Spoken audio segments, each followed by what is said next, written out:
I'm an undecided girl in an undecided world. I'm traveling in the distance, so everything is fine. I'm an undecided girl in an undecided world. I'm traveling in the distance, so everything stays fine. I'll bake you pies, I'll bake you cakes, I'll do whatever it takes to make you smile, because I love you so. I love my suckers, yes I do, I love my suckers all the way through. Alright. So, I just got done filming a video and I decided to make another one. Yes, it's crappy lighting because, you know, I have a crappy face right now, so let's not enhance it. Alright, so I'm going to talk crap today. It's going to be about bullying, and I know I've talked a lot about it, but you know, last video I just was ranting, and I decided, you know what, let's do this. Alright, so it's going to sort of be like my talk my life video, but it's going to be my talk my bullied life video, okay? Alright, so this was my life. Alright, I was born, and I was good, and then I got to school, and I missed my mom like crazy, and, you know, kindergarten, I didn't make a lot of friends, because I missed my mom. I made one friend, and he was amazing to me, and he was very nice, and, you know, everything. He tried to make me friends, but, you know, his friends didn't really like me, and, you know, I was okay with it, you know, I was in kindergarten, I was gonna make them the next year. First grade came around, and I had no friends still. In like the middle of the year, I was completely alone. This friend that was friends with me in kindergarten, he was sick one day, and I was playing by myself on the monkey bars, like this big jungle gym that we have that's pretty much just like made out of all metal, and it has a whole bunch of bars all over it. Well, I climbed to the top of it, and I told some people who were older than me as they were walking by, "Get up here, the sharks are gonna eat you." Well, so they took that wrong, and they went to my teacher and said that I was going to kill myself. Why they would believe that a first grader was going to kill herself, I don't understand why, but yeah. So that happened, they called my parents, and then I was bullied, and I almost lost my only friend, but he still stuck around for me. So then second grade came around, I still didn't have any friends, but then the middle of the year came, and this new girl showed up, and everyone wanted to be friends with her, and I was friends with her because, you know, the first day she walked in, I was like, "Hey, I don't have a lot of friends, but you look pretty cool, so you want to be friends?" And we became friends instantly, and then, you know, everyone was like, "Oh my gosh, look at this new girl, like, look at these two new girls, they're like our best friends that came here." They thought I was a new girl too, and, you know, I thought that was pretty funny because I've been there since kindergarten, and, like, no one was my friend, but then I made the best of it, and I said, "Yeah, I'm totally new, you want to go hang out and play games and stuff?" Me and this new girl, we pretty much were best friends instantly, and I still was friends with this guy that has been my friend since kindergarten. I was still friends with them. Third grade came around, and, you know, we were all still good and stuff. The thing was, that this new girl was being pulled away from me from this like group of popular girls. I called them the popular threesome, also the popular spies. I called them the popular spies because there was this TV show, it was a cartoon about like these three girls that were spies, and like they had an old dude that was like their mentor or whatever. And growing up, I always asked them, like, every day if I could play with them, and they said, "No, there's three spies, and you can't be one of them, because there's 1, 2, 3, 4, you can't be one, sorry."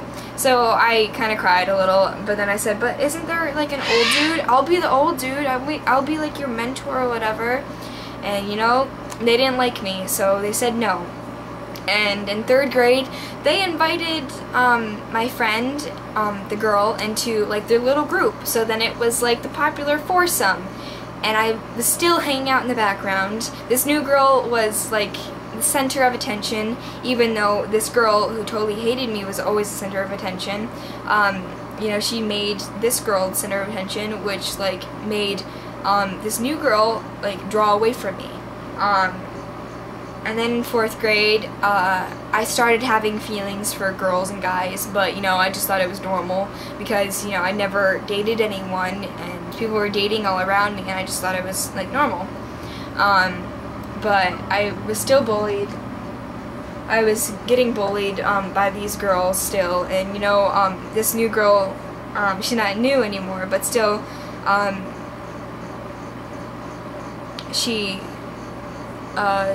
she was still there for me, and, you know, she was really nice, and it was always there for me, and I was really thankful of her.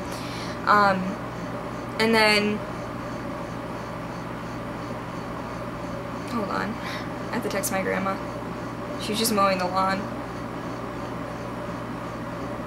I have to tell her I'm recording a video. Well, so then 5th grade came, and, you know, I was like, this is gonna be the happiest year of my life. I have friends, and, you know, I'm graduating this year, but, you know, it's sad because my school's getting shut down after I graduate, but it's still gonna be fun. And also, there's 2 new girls. Oh my gosh, it's gonna be so fun. And, you know, these 2 new girls, they weren't so fun because they hated me. They were best friends. They came from the same school, if I do believe, and they were mean to me, and, you know, I didn't like that. And I tried to be friends with them, and, you know, it didn't work out like that. And so then this girl who was like the queen bee, she like made Lee scooch over, me scooch over, and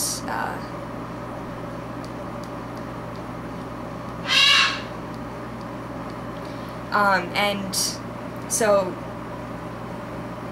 I was downgraded once again, and then she made the new girl scooch over, and then the usual queen bee scooch over, and like she like worked her way up the the triangle. Like it was no longer me in the background. No, I was in the background, and then it was new girl, and then it was the 2 girls that were like the queen bee's head.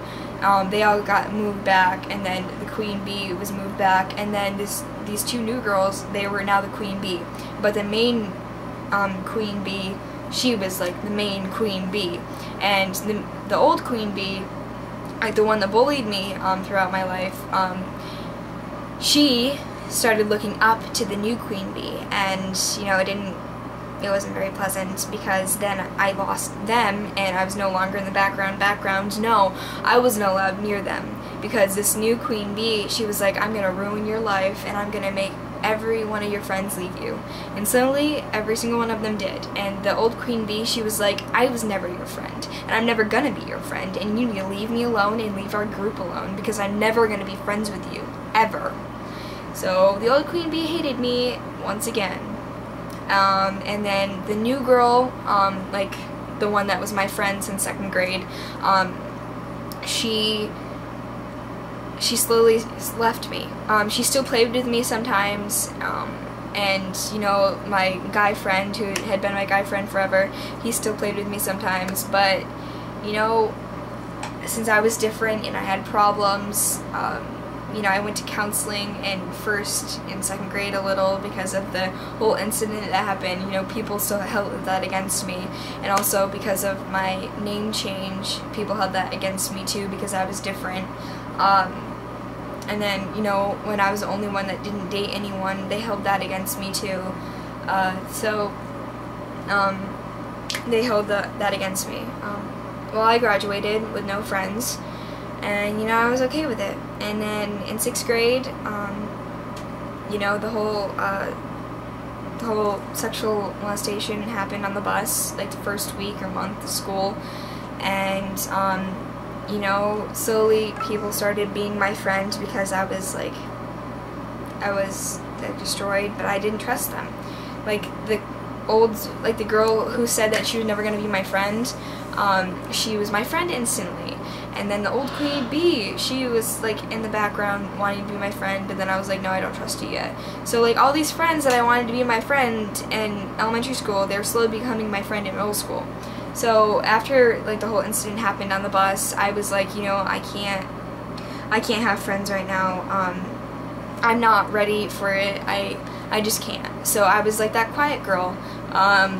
I still had friends sometimes, but I mostly hung out in the background because I was afraid of people.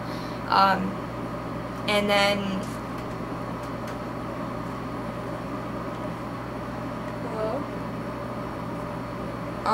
and then 7th grade happened, and you know, that was actually probably the happiest years of my life, was my 7th grade year. In 7th grade, a lot of things got better. The bullying kind of stopped a little. You know, people didn't think that I was so weird anymore. They had forgotten about the whole sexual molestation thing. They actually didn't even think that it was a sexual molestation. They just thought that, you know, he was talking dirty to me. But in 7th grade, I started having feelings for this girl. And then I also, like, I realized that I was bisexual then. Coda.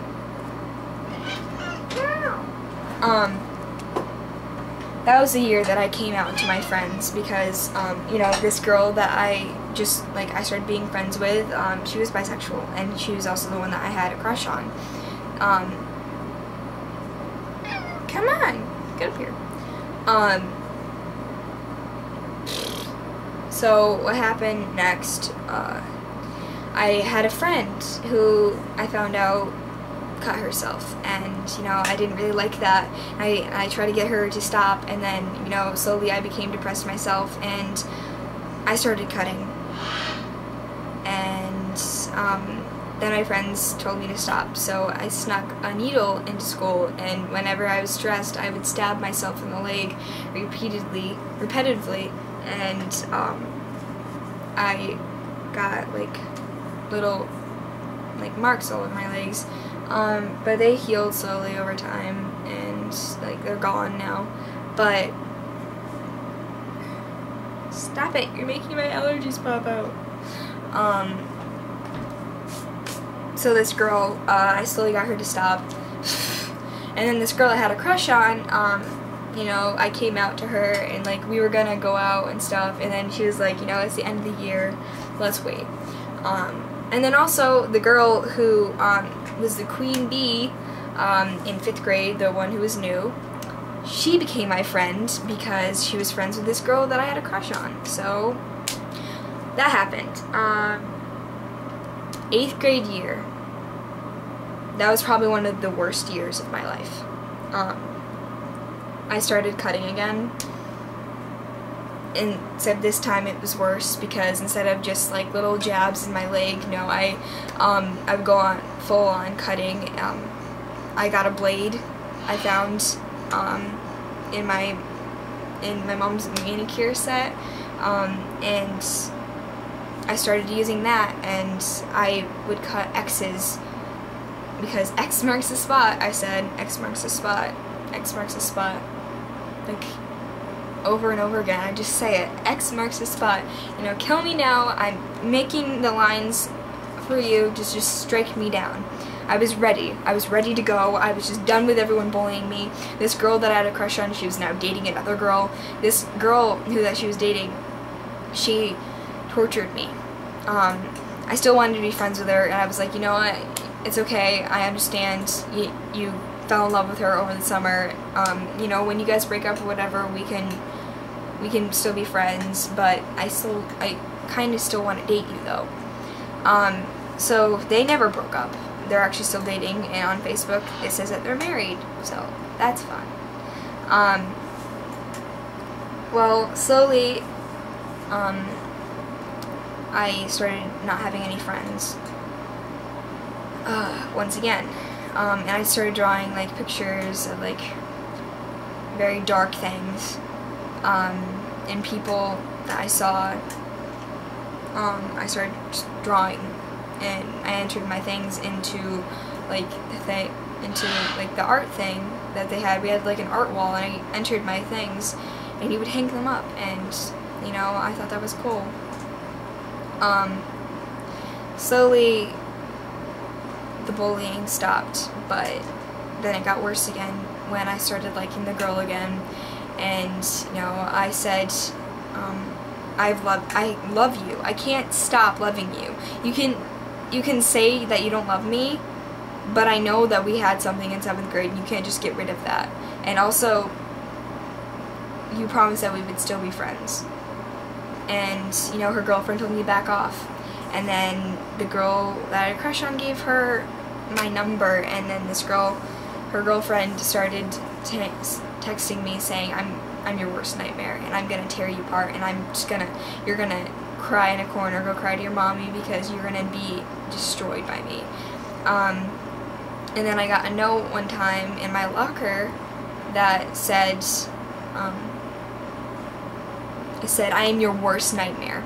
Back off, my girlfriend, or else I'm gonna tear you to pieces. I will kill you. I will beat you. Leave my girlfriend alone. And, you know, I threw that at her face. And then the girl that I crush on, she thought that I was the bad guy because I threw it at her face. But no, she never read the note, so she doesn't know. She doesn't know what's wrong with her girlfriend. So then, I slowly just started cutting more and more and more because the bullying got worse with the girlfriend, and then I just gave up, and I decided I can't deal with it anymore.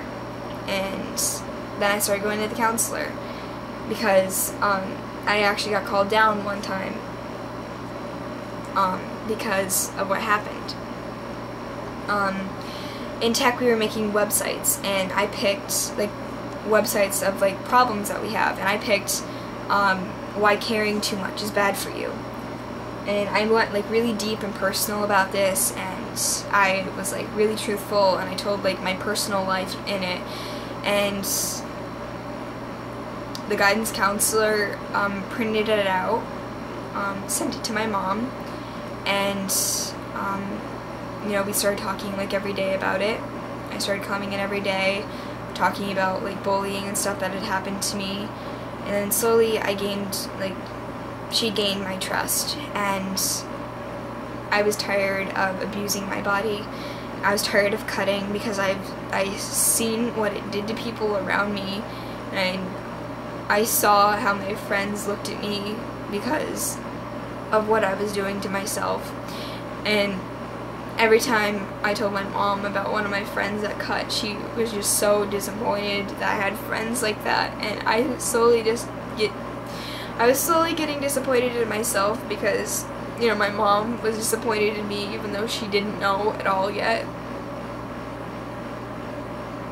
So I told the guidance counselor, and I showed her like one of my recent ones that I had at the time, and she was like, you know, I have to call your mom, right? And I said, that's why I showed you, because I need someone to tell her, because I can't do it anymore. So then when I got home that day, I was sat down for a 3-hour lecture about this. There was a whole bunch of crying and cat cuddling and tissues. It was bad. Then I decided that I needed to stop. And, you know, sometimes I still want to go to a therapist so that way I can talk still. But then I have you guys that I can talk to, and, you know, it's better sometimes. I was clean from cutting for a whole year. But then in 9th grade, I got in a fight, like this year, I got in a fight with my mom, and she called herself a disappointment. And I realized that if she's a disappointment, then I'm a disappointment, because I made her think that she was worthless and a disappointment. And I realized I made someone feel this way. I made someone feel worthless and like a disappointment. I made someone feel terrible about themselves, like people have made me feel. I realized that I had become the bully instead of the victim. I was no longer the victim. I was a bully into my own mother. So I cut again. And the instant I cut my skin, I regretted it. And I no longer have a scar there anymore. So I am thankful. I am thankful that I no longer have a scar. This is like at the beginning of 9th grade when everything was like so stressful, and you know, my swimming coach was yelling at me because I was just worthless and I didn't want to be competitive, and I was a sucky swimmer, and she like tortured me, making me swim extra laps and stuff because I couldn't hold my my breath long enough. And you know, I was just saying to myself I was worthless, I'm a disappointment to everything, and I am terrible, and I destroyed myself. I slowly cut myself off from people, and I just stopped talking, and I cut myself, and then I regretted it, and then I went back to people. I didn't tell any of my friends besides the one I actually made a pact with. I told him, because I made a pact with him saying that I was sorry, and I'll never cut again, and he said it's okay, I did it too. So we both broke our pact. We apologized, we hugged it out, and you know, every time I'm sad he can tell, and you know, I want to talk to him about it, but the thing is, I don't like talking. So that happened. I didn't tell anyone about it until now. I wanted to tell you guys about it when it happened because I promised you guys that I was going to stay clean. And the more I talked about it, the more I realized I needed to tell you guys. But then the more I realized that I talked to you guys about this, saying how bad it is and how I'm a hypocrite because I did it myself.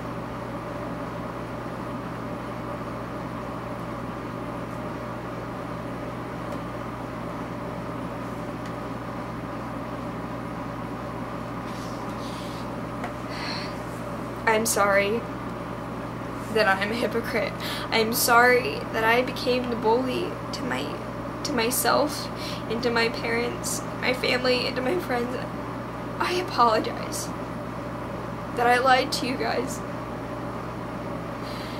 I know how bad it is, and I've stopped. I've realized how bad it is. I got back into writing again and filming, and it's making me happier. And when I had my appendicitis, before I realized what it was, I was slowly freaking about dying. So I realized that I actually do want to live. I have a lot of dreams about dying, and you know, when I saw my yearbook about how like everyone was so happy, and then I saw one of my friends that had died in it, like their memorial in it. I saw that and I bursted out in tears because I was done.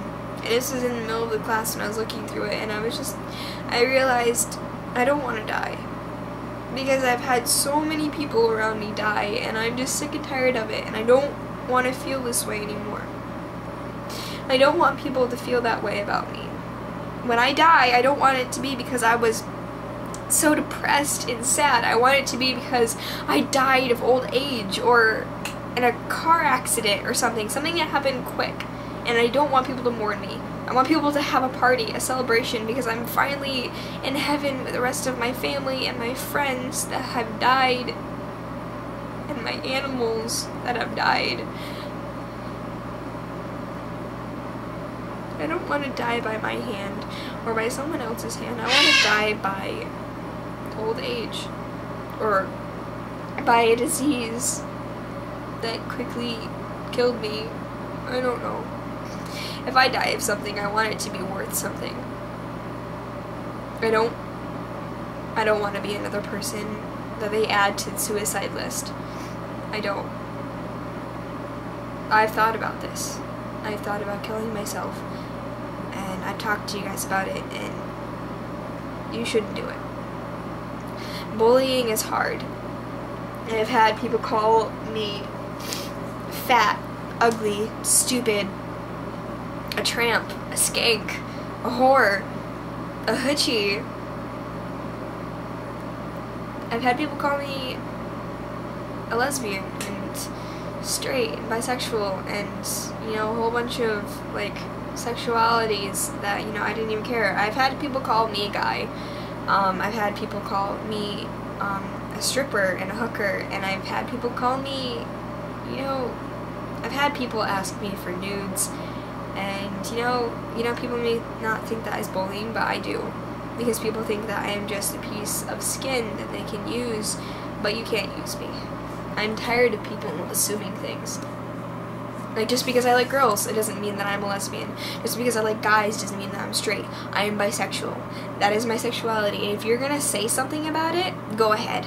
You know, on Facebook I just posted a whole bunch of, like, rainbow crap last night. And, you know, I don't care what people think about it. You know, I have human rights. Not just equality rights. I have human rights. I can love who I want to love. I can say what I want to say. I can be who I want to be. And if you don't like that, screw you. Because I don't really care. Because I just cried on camera and I'm going to go post this on the internet. And it's talking about suicide and what I did to myself. And you know what? I don't care. Because people post this stuff on the internet all the time, and it doesn't matter. This can ruin my future. This can ruin my professional future.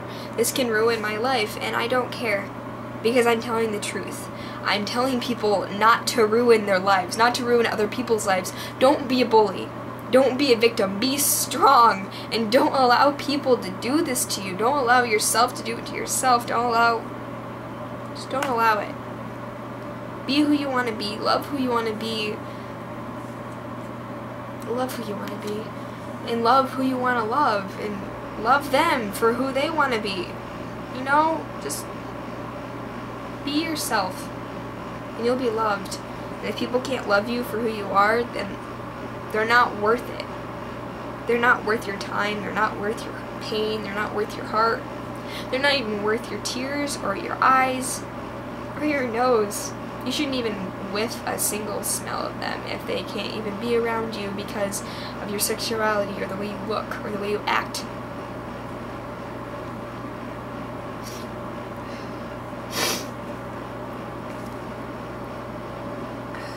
I haven't come out to all of my family, and some of my friends don't even know sometimes. But I am bisexual. I have been bullied. I have been through depression. I have been through self-harm and attempted suicide. I am a victim, and you are a victim. We are all victims. But the thing is, do we want to be a bully? Do we want to make other people a victim? I don't want to make other people a victim. I don't want to be that person that turns into a bully. I don't want to complete the cycle. I don't want it to go bully, turn someone into a victim, and then that victim turns into a bully, which turns someone else into a victim, and that someone else turns into a bully. I don't want to complete a cycle. I don't want a cycle. I don't want to bully people. I don't want to be a victim. I'm a victim. And you're a victim. We're all victims. But the thing is, do we want to complete the cycle? Do we want to become the bully?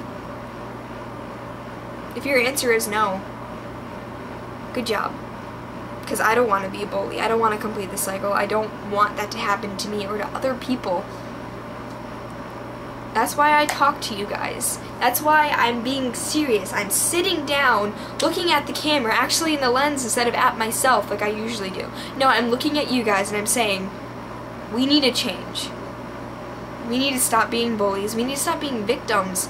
I know we can't help it because we can't help being victims, but when we can,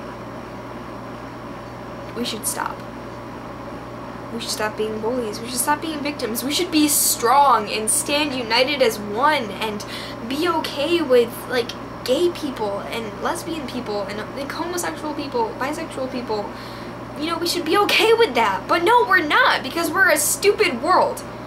Russia's okay with it. We just got 2 more states in the United States to be okay with it. Why can't you be okay with it, world? Everyone, just be okay with it, because it's gonna happen. It's human rights. Human rights. Love who you want to love. Be who you want to be. It's human rights. Not equality rights. It's not that. We shouldn't even have something that says that. It's human rights. People should be able to love who they want to love and marry that person that they love. That's all I have to say about that. Stop bullying people. This life may be the only life that you can live, so you better live it out, live it strong, and live it proud. Be who you want to be, and be proud about it. Be strong about it. Don't be a bully about it. Don't even be a victim. Don't allow people to make you into a victim. Be who you want to be, and be strong and proud about it. Be smart about it. Be you. Because you're loved. And people are proud of you. Alright. This video got too emotional. I cried several times. I had snot running down my nose. It's good. It's a good video. Alright, I love you suckers so much. Please don't become a victim. Don't be a bully. Be who you want to be. Love who you want to be. And you'll be alright. Alright, peace out suckers. I love you. Bye!